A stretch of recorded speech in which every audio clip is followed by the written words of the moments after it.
feet wet and losing money, you can join us. if you want to break your cherry on losing money, this is how you do it. Crypto is how you do it. Jump in and join us. The Genius Act was passed last week or the week before? Holy smokes! Yeah, and it was signed into law. And so President Trump also signed a repeal of the IRS DeFi broker rule back in April. So we don't have to worry about being considered a broker when you're dealing in DeFi. Mm-hmm. There's a new tax legislation going through Congress right now with crypto. Don't have a lot of information for people on it. I got a little bit. Okay. Then Jeff, you jump in. Are we talking about the Clarity Act? I think. So the Clarity Act passed. Did it pass? Yeah, it passed the House, but not the Senate. Oh, okay. Yeah, it hasn't got past the Senate. Oh, no, yeah, sorry. The Clarity Act, not the Genius Act. So not the state, not the Genius Act, but the pending. So the Clarity Act is pending Senate approval. It passed the House 294 to 134 in July. It defines when a cryptocurrency is a security regulated by the SEC, which is bad, or a commodity regulated by the CFTC, which is good. Most tokens would be classified as commodities, reducing regulatory burdens for crypto platforms by avoiding securities laws. Tax implications. If passed, this could simplify reporting for certain tokens, but does not directly change tax rates or reporting requirements. It may reduce compliance costs for exchanges, potentially affecting how they report to the IRS. And of course, there's the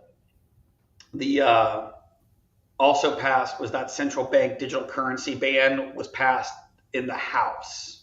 Mm-hmm. There's also a strategic Bitcoin reserve and digital asset stockpile thing that's pending. And then supposedly that's what everybody's holding off on, because if that would be a huge boom for Bitcoin. And right now there's also they're discussing, I kind of think if we do it too as a commodity, this won't happen. But right now there's conversations about whether or not, which would be a huge, it might stabilize the crypto markets, but it wouldn't be good for a lot of the, what I still consider most people in crypto that are trading are early, they're early movers and they're so volatile. They're talking about getting rid of or applying the wash sale rule, which means if you sell a stock, if you were to sell a crypto, anything, and then buy it back within 30 days, you wouldn't be able to recognize any losses within that period of time. That could be really problematic because in stocks, there's all these stories. And it really first time I ever heard about it was the first day trading boom in the early 2000s, late 90s. People would day trade stocks and and they would keep track, right? And so maybe they had $50,000 worth of gains in a month, but $40,000 worth of losses. So they only made 10 grand, right? Well, when the wash sale rules applied, if you're not classified as a broker, in other words, if it's not your job to be a day trader, what would happen is the IRS would come back in and go, no, you made 50 grand. We're disallowing the losses because they happened so quickly. You were just doing this as a trading structure versus an investment. And so people would end up having to owing hundreds of thousands of dollars on income that they didn't actually have. So you have to be very careful with watching the tax landscape so you make sure that your trading strategies don't shoot you in the foot from a tax perspective. Now, obviously, there's ways around that. You can trade inside an IRA. If you trade more than $25,000 and say it's you're making a living at it, there's things you can do to avoid the wash sale rule in securities. So I'm sure that would also apply in crypto, but it'd be simpler. It'd be simpler if you just didn't have to worry about it. And right now you don't have to worry about it. So it'll be interesting to see what happens there.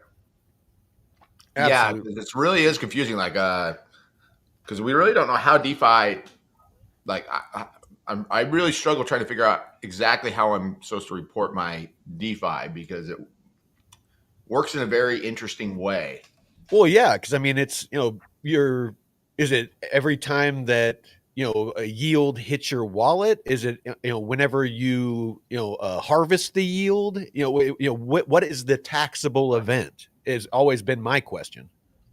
I would do it. I would run it through like a business and treat it like as if it was income right now, if you're doing it. That's kind of what I've been doing, but I mean, it's a good question to ask, and really what they need to clarify when it comes to right. tax. I mean, it's the Wild West right now. Nobody knows.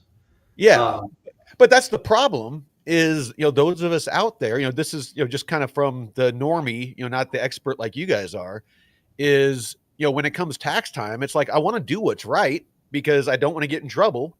I don't want to have them audit me or come take my house or anything like that. So but you gotta tell me what the rules are. Like Michael, you clearly can say it's business because I mean you have a podcast. You're out teaching people how to do this, so you can look at it and go, okay, well, it's